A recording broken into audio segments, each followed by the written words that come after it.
Hey gang, welcome back to another episode of Talking eBay. Appreciate you tuning into this episode. It's been a while. Appreciate you tuning back in and listening to me.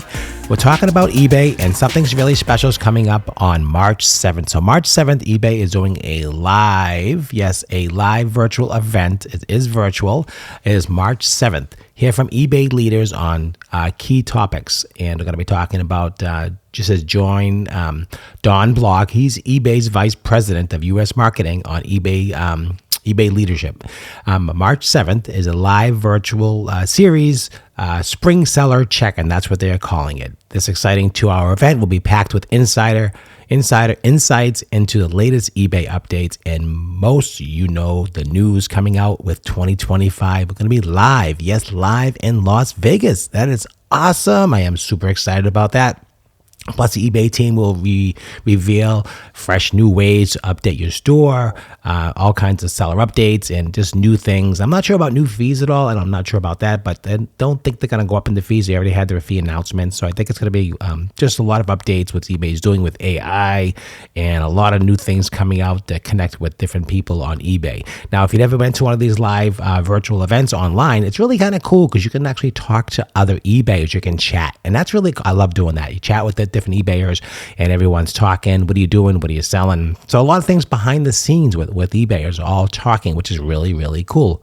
Now, like I said, I haven't made a podcast in a while, so I do appreciate you stepping in and stopping and listening to this podcast, because my job, as you know, is to educate you, motivate you, and get you excited about eBay. So eBay's been really, really good for me this year. The first quarter is just about up. This is coming into March of 2025, just so you know the date.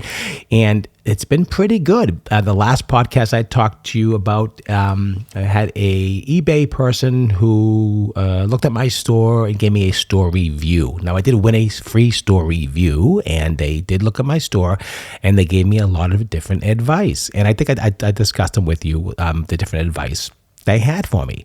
And a lot of them were refresh the listings, change the pricing. A lot of old listings didn't sell, yada, yada, yada. And, pay for promoted listings and pay for do the sales and all that stuff. And you know what? I did none of those things. Now, why did I not do these things? Because I wanted to really see what the story was behind the selling of the products. And honestly, in the last 2 months and 2.5 months, roughly, I've been selling a ton of old stuff. Now, why is the old stuff selling when eBay said to me, it's not going to sell?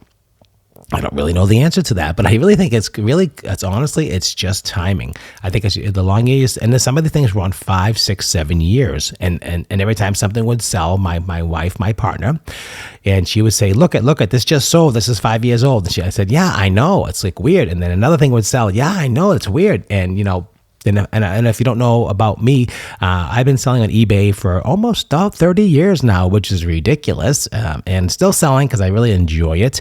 And my wife and I work together 7 days a week since the last maybe 30 years, 35 years. We're married almost 40 years, and we've been working together pretty much full-time, day and night.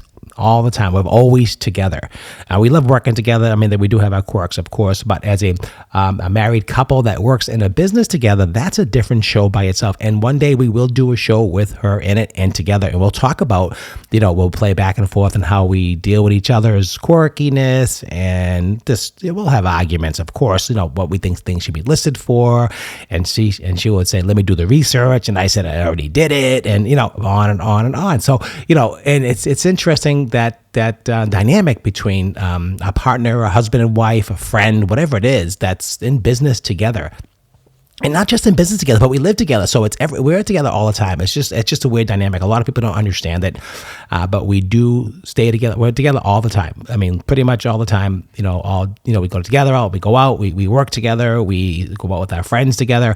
Once in a while, we do go out on our own here and there, but most of the time we are together, and we really enjoyed that part of life, and that's really, really cool for us. But the eBay part of it is just a different dynamic animal. We'll go back and forth, and we'll discuss things, and it's I told you this, and this is old. She kept the thought in my face. eBay said this is old, and see, I told you it's going to sell. And I said, yeah, you're right, but but the shipping was off a little bit because 7 years shipping is not the same price today, right? So so we lost a little bit of money here and there with the shipping because we didn't really go back and do that. So I'll definitely do that. I recommend that for everybody. If you have old products and it's not updated, at least update the shipping, because shipping has gone up every year, right? Like every 6 months it's going up, it seems like. It's worse than cable. That's ridiculous. I don't know if you have cable, but it's unbelievable every minute. I want to apologize for my voice. I've been struggling with a little cold been going on, but I wanted to make this podcast and spend some time with you and listening. And I really appreciate you stopping and listening for this episode. So again, don't forget March 7th. So go to eBay and register. Just click, just type in eBay. I think just put in live event, eBay virtual event. That's what I would do. Live virtual event March 7th. You can Google that. It should take you to the registration page. If not, it's pretty easy. Just go to eBay. I think it's right there. And the most exciting thing, they're going to actually announce on this date, it's eBay Live in Las Vegas, eBay Open, whatever they're calling it. I'm not sure what they're going to call it this year, but they're going to announce the date. I know it's happening this year, but they never announce the date. It's so annoying because most people want to make plans, right? They don't usually give you enough time. eBay's MO is usually, if they give you the date in March, it's June or May. It's like they give you 6 weeks. That's not enough time. You got to book hotels. You got to get babysitters. You got to get travel. You got to get airfare. You got to find a hotel. It's just, they've got to work on that. So if you're listening, eBay, please work on that. Give us more time, at least 3 months, to get things organized, because we have families, lives, and things are happening all the time, and we need time to get things ready, especially if we're going that far away. I'm in the Northeast. It's 3,000 miles. So we got to have time to get ready for that. So that's really important. But I believe it's usually August. I know it's crazy in Las Vegas. July, August, usually maybe September. I don't know. Last time I was there in August, it was like 110 one day, and the wind was blowing. You couldn't even go outside because it was like it was horrible. It was like, that was the first time I've ever experienced that. Usually it's dry and hot, and it's not bad. But that day it was like windy, and it was like going into a sandblaster. That's how bad it was. So that day was really a bad day. But hopefully they'll give us enough time to get it ready and understand when the time is. Now, they're going to work on the newest AI improvements. They're going to work on fashioning, marketing, and news. Facebook Marketplace integration. Now, that's something really, really new, right? They're going to integrate Facebook Marketplace integration. That's cool. The AI thing is really, really cool. There's so many things happening so fast. It's ridiculous. So eBay's been really, really good for me. I've had a lot of sales. I'm going to share with you a couple of BOLO'S. Now, if you don't know what BOLO'S are, that's be on the lookout for all kinds of things. Now, I did share with you in the last episode about I think it was old ink cartridges that are expired but new, right? They're sealed in the box, and I sold them all. Each one of them sold, like I told you, $25, $35. They all sold out the door, and they are gone. I sold a couple of remote controls that I got, like $30. Sold those are gone. So a lot of things, listings are newer things are selling, and also the older things are selling. Now, one thing eBay did say to me, and I think it might be true. Don't tell anybody, but I think it might be true. They said the more you list, more consistent you are at listing, and this seems to be across the board pretty much for everything. I don't care if you're an influencer, YouTuber, TikToker, Facebooker, I don't care what you are. If you're not consistent, you lose an audience, you lose momentum, right? So that's the same thing with eBay. So eBay's MO or eBay's algorithm says or is saying to me, the more you list, the more sales you will get. So I was listing a lot. So maybe, just maybe, that the algorithm was picking up my listings and saying, okay, this guy's an active seller. Show some of his other items. Now, I don't know, eBay doesn't really tell us the back end of the algorithm, what's happening and how they show your listings, but maybe that's the answer. So I was selling a lot of older listings. I was listing a ton of stuff. I don't know if I told you, but I got a ton of DVDs and tapes and stuff like that, like thousands of them, and I've been listing them like crazy.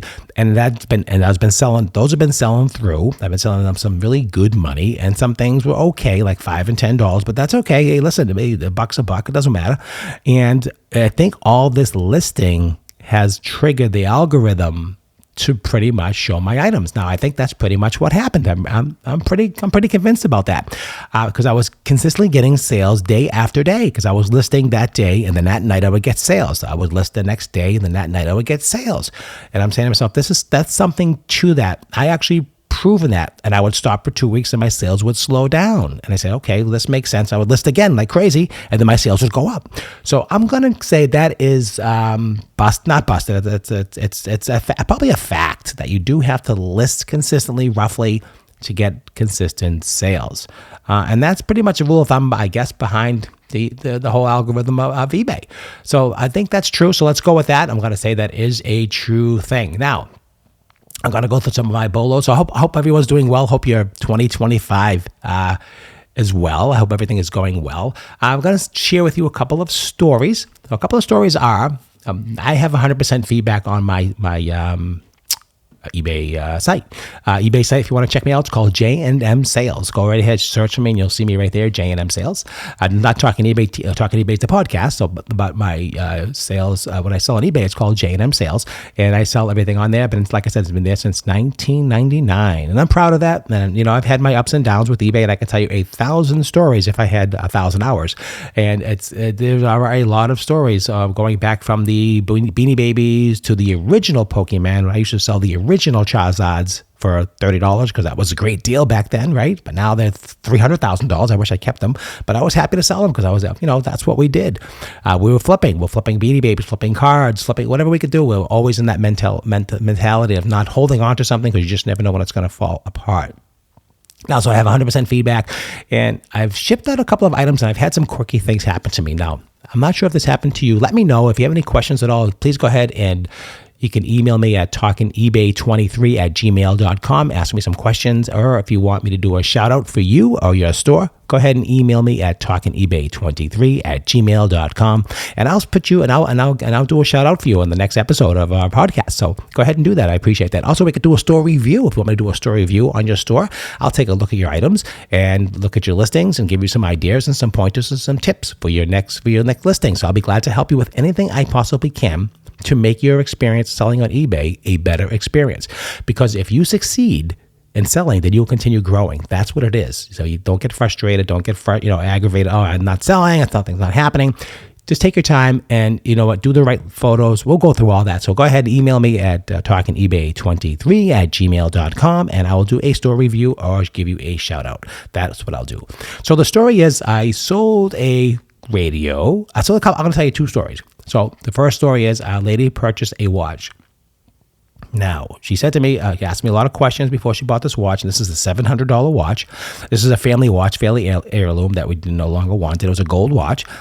And asked me a lot of questions and on and on and on. And I said, my wife said, now this is her intuition. I should have listened to her.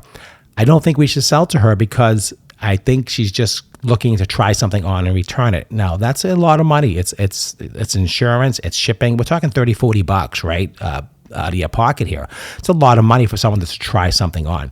So she went back and forth with her and gave her as much information as possible. And she did go ahead and purchase it. And I said to her, you know what? She's going to buy it. She's going to keep it. I feel confident because she asked a lot of questions and she was a responsible eBayer. It was good feedback. She wasn't a scammer. And as soon as she got the watch, the next day, I returned. Oh, she's going to put a return in. She said, what? I told you. There we go. There's the issue when you work with your partner. Right there. So that's just the way it is. And we worked it out and we went back and forth. I said, listen, talk to her, see what the problem is. And she said, doesn't fit right, didn't look right. She apologizes, but she put a case in. When you put a case in, you automatically have to pay for it. She didn't pay for the return shipping on her own. If she did that, I would have no problem at all. So we had you have no option with eBay. You have to take it back. That's the way it goes. It doesn't really matter what you think. You have to take it back. So you have to do issue the slip. You pay the return shipping, the insurance. You had FedEx, had to sign for it, the whole thing. So the watch came back. Fine. It was perfect. There was nothing wrong with the watch. She said it wasn't running, which it was running. That was her excuse. So you have to have an excuse why you just can't say I don't like it. You have to say something in your return if you want us to pay for it. So she said the watch wasn't running. So the watch came back and the watch, of course, was running and it was fine. There was nothing wrong with it. We call that buyer remorse. I'm sure you've heard that a few times. So buyer remorse, fine. Okay. So in that instance, you can charge a restocking fee. and up to 50%. So I wasn't going to charge a $300 restocking fee. That's ridiculous. I just wanted to cover my shipping costs and my expenses. That's all I'm looking for. I'm not looking to rob anybody. I'm just looking to be fair and honest. That's what I want for them to be. And if they're not fair and honest, I can't lose $100, $40 to ship it and $40 back. That's $80. I wasn't going to do it. So you have a right to put it in a case and dispute that claim. And I put the information in, put the photos in, and I did a restocking fee of whatever it was, 80, whatever the cost was exactly, $80, whatever it was. And eBay usually eats that and takes care of the customer and gives them their money back. And eBay looks at the case and understands the situation, and they know about buyer's remorse, and they always refund them back. I don't think they never. I'm pretty sure they always do. So that's one way to handle that. Don't get frustrated. Don't get aggravated. Just is case by case basis. It doesn't really happen. That happens to me once in maybe every 5 years. It doesn't happen all the time, except about a month ago, 2 weeks, maybe 3 weeks ago, I sold a radio. Now, this is an older, I forget the name, a Boston acoustic radio, like an old radio. Really cool radio, like $40. It was $50 and $40 shipping, because it was pretty big, pretty heavy. It was a beefy radio. And I made a video of it on working, and it does work, and it worked here, no problem, no remote control. I was very clear. I took all the photos. I make videos if I can. If something warrants a video, I make a video up to 30 seconds, whatever, a minute on eBay, and I put it on there. It working, changing the channels, yeah, it works. The radio works. It's my own radio. So I didn't even buy it. It's my own personal radio. I know it works. So the guy gets the radio, and a day later, guess what? Oh, got the radio. Just listen to this story. He got the radio and it doesn't work. I said, well, it does work because there's a video of it working. And if there was a box damaged, no, the box wasn't damaged. Okay, well, you're more than welcome to return it. No, I don't want to return it. I just want my money back. There's the first red flag right there. No one really does that. No one demands their money back without returning the product. I said, we have a 60-day return. Listen to this. We have a 60-day return policy. You can return it anytime. You can open up a case, return the product. You'll get your money back. And I'll put in a return. If it works, if it's broken, I'll take it back. Hey, no big deal. If it's broken, it's broken. Things happen. We have things in place. We have claims. We have insurance. It was shipped by UPS. We have things in place to take care of these kind of things. He just said, no, I want my money back, and that's it. And he going on and on and on. This guy said, listen, the bottom line is you can return it if you want to, or open up a case, whatever you want. Fine. I'm just leave you bad feedback, yada, yada. And so he's basically is creating almost an extortion. When you say to somebody, I don't want to return it, I want my money back, that's almost like an extortion. Then he said the feedback thing. So now we have extortion. That's what extortion is. Extortion is if someone's threatening you to either blackmail you or threaten a action against you based on money or something like that. If I say to you, if I don't get this back, I'm going to give you negative feedback, or if you don't give me my money back, I'm going to give you negative feedback. Well, you can't do that. That's extortion. You just can't do that. So I said, no, so we just let it go. It kind of disappeared. And then a few days later, hello, he's sending messages. Are you there? More messages like this, right? So my wife says, let me just respond to him. I said, don't respond to the guy. He's trouble. I can tell you right now, he's looking for trouble. He's a scammer. I know he's a scammer because anybody would just return it. I've never had anybody ever say to me in 30 years, ever, I threw it away. This is what he said to me. I threw it away. It's a piece of junk. I want my money back. Nobody does that, okay? So in my opinion, these are all just scam things that most people will fall for. If you're a new eBayer, oh my God, I'm nervous. I'm going to get thrown off eBay. Let me give him his money back. I guarantee this must happen. You guys must give the money back. I don't know what happens because this guy was like tried every trick in the book and it didn't work because I'm just too experienced for this. I just ignored him and he went away because it didn't work. It just didn't work. Oh, I threw it away. Oh, first of all, who's going to throw away $100, $90 with shipping? I threw it away and I want my money back. It doesn't work that way. It doesn't work that way. You have to give me the product back. I'll take care of the shipping and I'll just take care of the back end with eBay. But it doesn't work that way. You just can't demand things like that. So those are two stories, and those are true. Those just happened like within maybe 6 weeks from each other, like 2 weeks, like 5-6 weeks ago, and then 3 weeks ago. It's weird. And that never happened. So that's what that story was. So I hope it brought you a little bit of insight about be careful with scammers. People demand things back without sending products back. That's a scam. I don't care what they say. So I have 100% feedback. I'm waiting if there's going to be a negative feedback. I haven't seen one yet, and I doubt it. But if it does, I can just have it removed immediately because he commented in the messages. And always talk within the messages. Do not email outside eBay because that's your protection. That's your proof. If someone said a question to you and threatened you or whatever, if it's in the messages, you're good. If you do outside eBay, you're not. So stick within the messaging platform. Do not go off the platform. I don't care what it is. Do not do it. So let's see. I'll give you some BOLO'S real quick here. Let me just show you. Let me tell you a little bit what I sold, what's happening. Let me go to my sales real quick here. Hope you're all doing well. Hope you had a great beginning. January, February is just about over, and we're getting into spring soon, right? March is here, just about almost here. Daylight savings is back. Hope they stop that foolishness. That's annoying. Changing the clocks every minute because I'm getting confused all the time. That's so annoying. Oh God. If you guys agree with me, please let me know. And if you like this podcast, go ahead and subscribe and like, follow, whatever you're doing with these podcasts. I appreciate that. So let's see. So Bolo, I've been selling some VHS tapes and DVDs, like I told you, which media does sell. I told you this before. So media does sell. Don't ignore media. Media is awesome. So believe it or not, I sold some Avon stuff. Now Avon never sells, right? So I sold an Avon, those little shotgun shell thingies. So I had a set of 2 of those Avon shotgun shell. I got those for free, and it had stuff in them as well. So I sold them for $16.58 with shipping. There is that Henry Kloss. I'm sorry, the stereo. Here's a sale right here. It was this February 14th. It sold Henry Kloss stereo, $50 plus shipping. It was $97.97 with shipping, and he didn't want to return it. Can you believe that baloney? That is ridiculous. But we will figure that out, not to worry.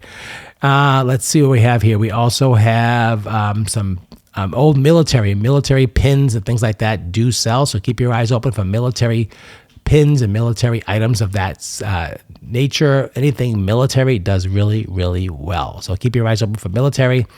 Clothing still sells. Clothing is still a very, very good thing. Hello Kitty. That still sells. Old tech still sells. Had an Onkyo DX120 CD player that sold for $75 plus shipping. That's a $100 sale. Sterling silver still sells, or vintage sterling silver does do very well. Anything that Taxo, I think it's Taxco, it's called Taxco, Taxco. Mexican, those do very, very well. Sunglasses are doing well. I sold, again, lots and lots of VHS tapes. Old jewelry, like I sold an old large vintage rhinestone fashion junky clunky rings sell $15 plus shipping, $23 with shipping. I mean, it was like something you might have bought in Claire's 20 years ago. It's like weird. That sold. So you just never know what you're going to come across and find. So that's really a very, very interesting thing. Keep your eyes open for all kinds of really old and different things. Old cassette players really do well. Look, keep your eyes open for old cassette players. Keep your eyes open for old thermostats, old thermometers, old film. Remember we were talking about old cartridges for your inkjet printer? Old film cells, unopened, Kodak, whatever you have, 35 millimeter, C1, the old 110 cartridges, I don't care what it is. People are buying this old film. I don't know what they're doing with it. I'm not sure if it's any good. But $20 for old film. It's expired like 20 years ago. Like, that's nuts. Anything brass. Brass has gone through the roof. Very, very expensive brass. So anything that's brass that looks very different, grab it. I sold this old vintage brass paddle person. Looks like they were like windsurfing, brass windsurfer, like $63 with shipping. That was a fantastic deal. I think I paid $5 at Savers for that. That was really, really good. Let's see what else. I also have, let's see what else. I'm just going through my list right here. Some shoes. Old shoes do sell. Old razors. If you have an old razor in your house, they sell. So definitely pick that up. And even if it's broken, this was a broken Braun 7680 razor with the parts and repair with the cord. I got $46 plus shipping, $57 with shipping for a broken electric razor. Keep your eyes open for everything, because anything and everything is on the table. Now, my granddaughter is getting some McDonald's toys, and she didn't like the Sonic the Hedgehog toy. She doesn't like that, so she gave them to me. She was, here, take these. I don't want them. I said, okay. They weren't open to nothing. So I sold every single one of them. I sold $6, $8, $10. I sold them all. That's crazy. I mean, they were free. She gave them to me. Why not? And I sold them. and paid for the Happy Meal, basically. So she's basically paying for her own Happy Meal. Isn't that funny? I love that. Old walkie-talkies, the old Motorola walkie-talkies do really, really well. Tie bars do really, really well, like for your neckties. All kinds of old cameras, vintage cameras, belt straps, just a little bit of everything. That's just a little sampling of what sells, a little bit of everything. You just never know what's going to sell and how good things really, really are. And I find that quite fascinating. I just love finding old things. I love finding items that you would never think that would sell. And that's why you're listening to this podcast, because there's so many things that you can find. Just look around. Don't throw it away. Second look. Always take a second look. Go to eBay. Look, search. Because you never know what your next find is going to be. Now, jewelry, gold is fun. Is one of those funny things that, gold is going up and down all the time. Actually, not going down at all. It keeps going up. So I listed some gold, scrap gold that has sold. And I think that sold because I probably didn't keep up with the spot price. So a lot of times, if you're not watching it, if you listed gold when it was $2,200 an ounce, and now it's $30, you're leaving money on the table, right? So you got to keep your eye on the gold if you're selling gold and bullion, and it's called bullion. And silver and things like that. Those things, you just got to keep your eyes on that, because you don't want to, eventually if gold keeps going up, it's going to sell, because someone's just going to scrap it and make more money on it than you are. And you're not going to pay a fee for that. You can take it to the scrap yard yourself, or a gold place, and they'll buy it, and you'll make maybe more money. So that's something you do have to keep your eyes open for. That's really, really important. Also, I do recommend just listing a lot. Like I told you before, it's so important to keep listing. Listing is really the key to, I believe, the eBay success. So eBay is going to be live, like I said, in Las Vegas. I'm not sure when it is. I'll let you know as soon as I know. I will make another podcast either after March 7th. So mark your calendar down. Subscribe to wherever you're listening to this podcast on, either on Apple or Google, I don't know, wherever you're listening to this on. I'm going to keep you updated, let you know where, when, how much, all that kind of stuff. And maybe you might want to go and join us in eBay Live in Las Vegas. That'll be fun. That'll be awesome. There's so much to learn in person. I love in person. And this is their 30th, listen to this.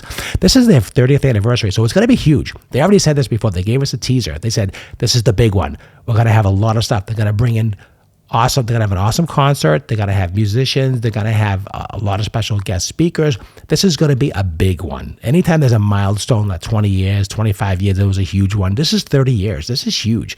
So now we have the coming back with eBay in person after COVID. That's quite a while now. Now the 30-year anniversary. I'm really hoping they can do something also, a side trip to going to eBay. And I think it's in Santa Monica, or I forget where it is. The eBay campus. I want to go there. I really want to go there. So hopefully we can go there. Maybe it's not. I think it's in San Jose. I don't know. Maybe that's Apple. I'm not sure.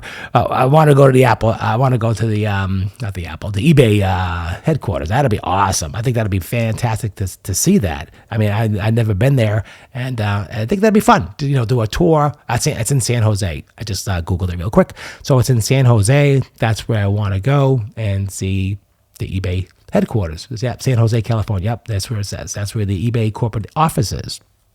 And so that's cool. Check that out. And so anything else, I'm here for you. I'm here to help you, educate you, motivate you, and definitely inspire you to list your stuff. Don't let it sit there. Don't let it just sit there and go stale. Get out there, list it fast, because I told you I deal with a lot of people who just don't list, and all of a sudden they're listing, and now they're successful, and now they're killing it. They're killing it. They're making more money than me. They're killing it because they're full-time crazy. I'm just part-time right now because I'm kind of like, just kind of chilling out more so, and they're out there finding stuff every single day. Old shoes sell, old pocketbook sell, old everything vintage. Y2K. Now, Y2K is another huge seller. It's a good keyword to put in your listing. If it's from the 2000s, that's Y2K. And people love old vintage stuff, right? I sold them, a Kelly Clarkson t-shirt back in the day, and I think I got like $100 for it. Disney t-shirts from the 80s, 90s, that you can get big money for it. Anything that's old, that's maybe Prince of Bel-Air, Fresh Prince. I'm telling you guys, think outside the box when it comes to these things, because there's so much cool stuff out there. It is ridiculous how much stuff there is out there. You just don't know. So look through the racks when you go to if you go to a Savers or a Goodwill or a local church or a synagogue or mosque, or I don't care where you go, yard sales, estate sales, it doesn't really matter. The point is, if you see something different, pick it up, look at it, and look at it with a different eye, and keep yourself always refreshed with this could be something. This could be something. You just never know when you're gonna find the next $1 million item. Like you hear these stories. You never know. You might find that Van Gogh. You just never know. You know what? If you don't look, you don't know. It's like the lottery. If you don't play, you don't win. That kind of thing, right? So if you don't look, you don't know. So you got to get out there. You got to look. And just keep yourself fresh and keep your phone with you. And definitely that's the way to go. All right, guys. Well, I'm going to wrap this up. Hope you enjoy this. Just this quick little podcast, about 30 minutes. I try to keep them not too long. I don't want to waste more of your time. I just think it's important for you to just be aware, get educated, motivated, and excited. And that's what I'm looking for. That's what I want to do for you. So I appreciate it as always. Check us out at Talking eBay on this podcast here. Also, you can go to my YouTube channel, Talking eBay on YouTube. So go ahead and check that out. There's all kinds of things on there as well. This will be on there. This podcast will be on there as well. So go to that YouTube channel, Talking eBay. I have a bunch of things on there as well to help you out with your sourcing and help you out with all information about eBay with listing and helping with education. And if you have any questions on there, go right ahead and you can ask the question right on there, or you can just email me at talkingebay23@gmail.com. All right, guys, appreciate it as always. I'll see you at eBay in Las Vegas this year. Okay, let's make a date. Let's do that. We might even do a live broadcast right there on the spot. You never know. You could be my special guest on the show. All right, guys, I appreciate it as always. I'll see you at the next episode, and thanks for listening.